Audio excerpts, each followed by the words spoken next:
an awesome leader, and also he said that the Gaza peace agreement wouldn't have come to reality without the very sincere efforts of President al-Sisi. Also, Trump's remark came as he kicked off his Board of Peace at Davos and with signing ceremony for the body's founding charter. Of course, the Board of Peace was initially designed to oversee the Gaza truce and the reconstruction of the Strip after the Israeli genocide war in Gaza. Very delighted to be having with us here our prominent guest, instructor Walaء Sheriff Wosfi, who's right here with us live in the studio. Good morning, Dr. Walaء. And we'll be coming back to you after this short break and our report. I will come back, so stay with us. President Abdel Fattah al-Sisi urged U.S. President Donald Trump on Wednesday to continue overseeing the Gaza file until the agreed plan is fully implemented, adding that the war would not have stopped without Trump's efforts. The remarks came during a meeting between the two leaders on the sidelines of the 56th Annual World Economic Forum in Davos, Switzerland, running from the 19th of January to the 23rd. According to the Egyptian presidency, Sisi thanked Trump for his role in mediating the ceasefire in Gaza, describing it as one of the most difficult crises the region has faced. He said Egypt was ready to make all necessary efforts to ensure the success and full implementation of the Gaza deal. President Sisi praised Trump's role in launching the second phase of the agreement and stressed the need to proceed positively. He also referred to the formation of the Palestinian National Committee for the Administration of Gaza, the NCAG, and called for the immediate start of early recovery efforts ahead of the Strip's reconstruction. The president further urged an increase in humanitarian aid, citing the harsh conditions faced by Palestinians in Gaza. The head of state welcomed Trump's proposal to establish a board of peace and expressed support for what he said was its role in pursuing peace and resolving conflicts. For his part, Trump described the Board of Peace as the greatest and most prestigious board ever formed, saying it included a lot of great people interested in joining. The talks also covered Nile water security, which Sisi described as existential for Egypt, as Sisi thanked Trump for his continued support and engagement on the Grand Ethiopian Renaissance Dam since his first term, saying U.S. sponsorship of negotiations could open the door to a breakthrough in the long-running dispute. In this context, President Sisi reaffirmed Egypt's commitment to cooperation with the Nile Basin countries in line with international law, arguing that the basin's water resources are sufficient to meet regional needs if managed properly. Trump said the dam had become a very dangerous issue since his return to office and pledged to try to get negotiations back on track. According to the Egyptian presidency, the two leaders also discussed wider regional issues. On Sudan, they reviewed joint efforts within the Quad framework to end the war. Sisi welcomed U.S. involvement and stressed the need for an urgent humanitarian truce and intensified international action to ease civilian suffering. They also discussed Lebanon, where President Sisi stressed the importance of a U.S. role in halting attacks and violations of Lebanese sovereignty, allowing state institutions to extend authority across the country. Sisi said Egypt was keen to elevate relations with Washington to a comprehensive strategic partnership and looked forward to expanding economic and trade cooperation, including through the second session of the Egyptian-American Economic Forum in 2026. He also congratulated Trump on what he described as a full year of achievements in his second term. Trump praised the long-standing partnership between the two countries and commended Sisi's role in supporting stability and development in Egypt and the wider region. He described Sisi as a great president and a great leader and called bilateral relations fantastic and stronger than ever. Welcome back once again, and of course with us live here in the studio is instructor Walaء, Sheriff, Wosfi, and of course good morning Dr. Walaء. Good morning. As we are speaking of the leading role that Egypt is leading, have led actually, Yes. have led ever since this crisis have started in Gaza and until this very moment, but the mere fact that President Trump is now in full acknowledge of or full realization of the important pivotal role of Egypt in the region, especially in the Gaza crisis, he wouldn't have issued such a statement at Davos, and we wouldn't have chosen Egypt as the main member of the Board of Peace. So how does Egypt's acceptance of U.S. President's invitation to join the Board of Peace position Cairo on the global diplomatic stage? Let's start from the first beginning. Egypt took the initiative and the lead at the Peace Summit October 2025 by inviting a lot of presidents and announced to stop war at Gaza. We can call that phase one. Let's say that the President Donald Trump make use of yesterday at the World Economic Forum at Davos and announce for the phase two, which is the peace board, and give a very important invitation to President Abdel Fattah al-Sisi to participate for the sake of stability and to stop war in Gaza. And it's very important, of course. I think this board will be implemented during a week. So let's wait and see what preparations will happen to implement that. What exactly are the branding implications for Egypt in aligning itself with the Trump-chaired peace initiative amid international controversy that's going on and the public backlash? You know, for branding for Egypt, let's talk about yesterday in the Economic World Forum. Egypt participated very good and a very good image, and seek for more investment and seek internationally especially, and that reflects a political stability and that Egypt can manage and rule each and everything that happen in the Arab world especially. As Egypt is the hub and can merge all Arab countries to implement what Donald Trump is seeking for, which is peace in Palestine. I don't want to say Gaza, by the way, because Israel up till now still has a debate that there's a war with Hamas. Hamas is something that happened, what happened on 7 October 2024 between Hamas and Israel is something, but what's happening to Palestinian people in Gaza is another thing. So we have to stop the war that is happening there. By the way, Israel up till now is stopping aids and supplements and even portable home to Palestinian citizens, especially in that winter, stopping to deliver to them medicine, food, whatever, each and everything like that. So the thing they are talking about is Hamas. Hamas is out of Palestine. We are talking about Gaza, and Gaza is 50% of Palestine, and we seek to have stable, or I hope, or we hope as Arab, that we will have a country called Palestine, country, not Gaza anymore. Gaza, not Gaza, nor Hamas. The two-state solution. Yes. The normal thing. Yes. Official. Yes. The official solution. So how can Egypt communicate its participation as a humanitarian and also a stabilizing role rather than political endorsement of any imposed settlements? Egypt can promote to that.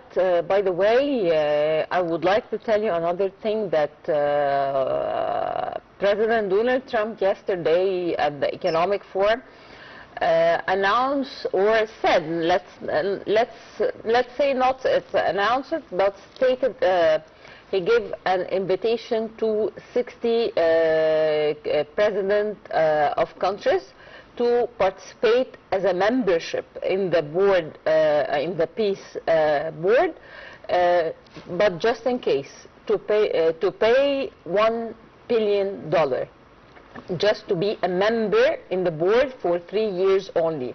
So I wonder why. But Trump is dealing economically and politically, you know, politically and economically.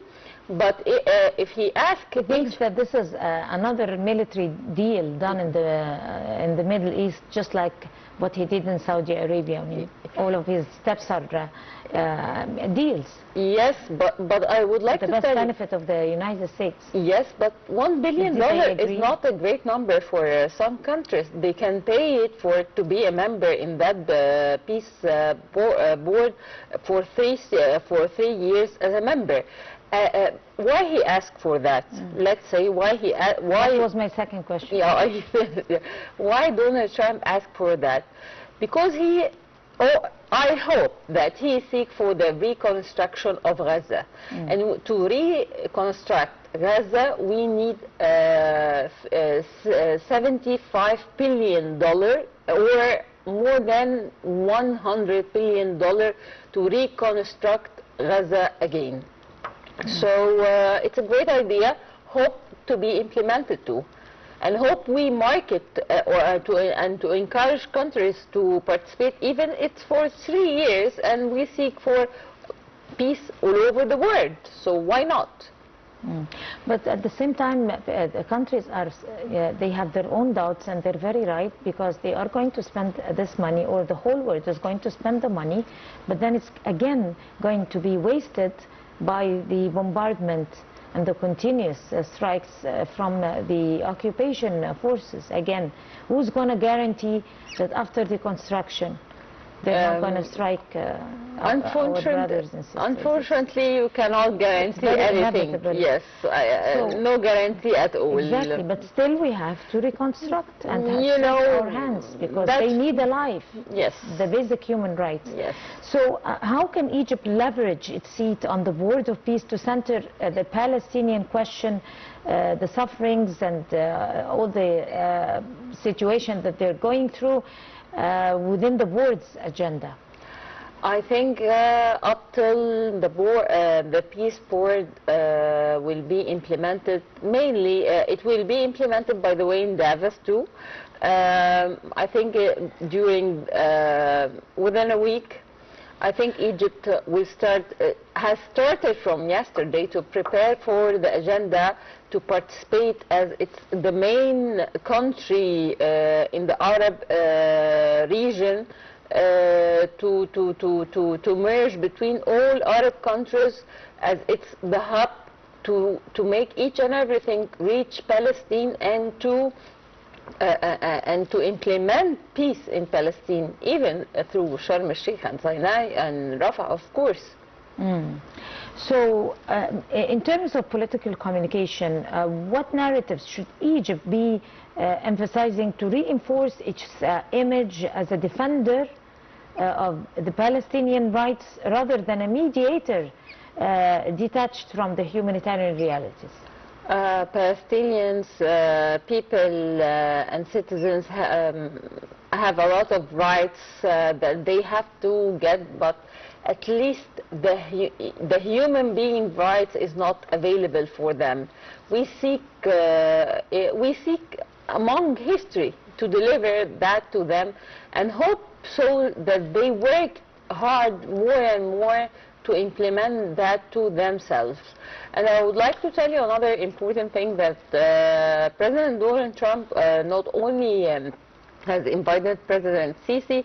He came to invite certain countries like United Kingdom, Qatar, of course, Turkey, Russia, a lot of Emirates, a lot of Pakistan, a lot of important countries by name is invited to participate, must participate in that peace board. So, in your own vision, how important is Egypt's historical role as a mediator since the early, probably 80s? In Gaza, shaping public trust in the participation of this new body? It's a very important role, of course. As you said, since 80s, this file is our file, not only the file of Palestine, the file of all Arab countries. I would like to tell you that Egypt is only the Arab country that will have a word on Donald Trump and can sign an assignment or a protocol to be implemented in Gaza. We all of us, we don't know what will be in that protocol, but Egypt is the only country that can help Donald Trump to implement that protocol. Right. So given the backlash surrounding this idea of the Board of Peace by the United States, how can Egypt manage the domestic and regional public opinion to maintain credibility and also the moral authority? It's a very important question, the credibility. We seek to gain the credibility. We have gained the credibility of Palestinian citizens. We have tried a lot, and we are trying, and we will try. Any other thing that can happen out of Egypt's hands, that will not make us lose our credibility, as they know us among history, as you said. So what risks do you think does Egypt face if this board is perceived probably as legitimizing the transitional governance or the reconstruction plans as it is planned for, but without the Palestinian consensus? Egypt will not face any risk. Egypt will implement. The risk, Donald Trump and America will face the risk because it's their idea. Yes, it's their idea. The full responsibility.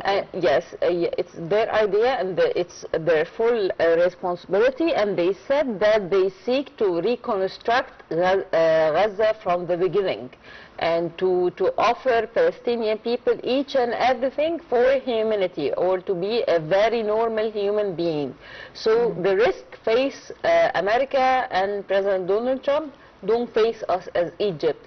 We will help America, and we will help Trump to implement what he's seeking for. In a right way. Yes, of course, in a right way, of course. The most important part of. And we will not accept anything wrong, by the way. We will not. It's very sensitive. Yes, we will not accept. Egypt has a word on what is happening on Gaza. So. But then, don't you think they are pushing Egypt or pushing us? It's Egypt as us, and involving us into this particular crisis in terms of the Israeli side that might violate all the agreements, and then also the skirmishes that might erupt from time to time there in Gaza, in spite of the presence of most of those 60 countries who have donated 1 billion and all that, and still the Israeli side is effecting damage. I mean, there is some kind of slight risk. Yes, of course, Israel is not accepting what is happening. Exactly. Nobody asked. We don't care. What is the Israeli Who has a situation? word What is on the reaction of Israel? Israel? Who has a word on Israel to stop or to talk or to do or to rest the war for a while? Just only America, U.S. So America is, and especially Donald Trump, only has the word on Israel to stop or to do anything. Of course, Netanyahu, by the way, will attend that peace board. Attend or participate? Attending, participating. That's He may attend and participate too. We still don't know. The question now is Israel going to participate by some kind of a committee, some kind of a whatever, to be also a member in this board? Israel to be a member in this board? Yeah, Israel is a member, by the way, and I would like to tell you another member which is a question mark or exclamation mark why he's attending is Tony Blair. Why Tony Blair is attending? And yes, we have to ask questions that are raising red flags. A lot of red flags. We cannot say something accurate right now. We have to wait and see. And of course, during we have that week to work towards peace. That yes, is the only it's thing. Very important fight.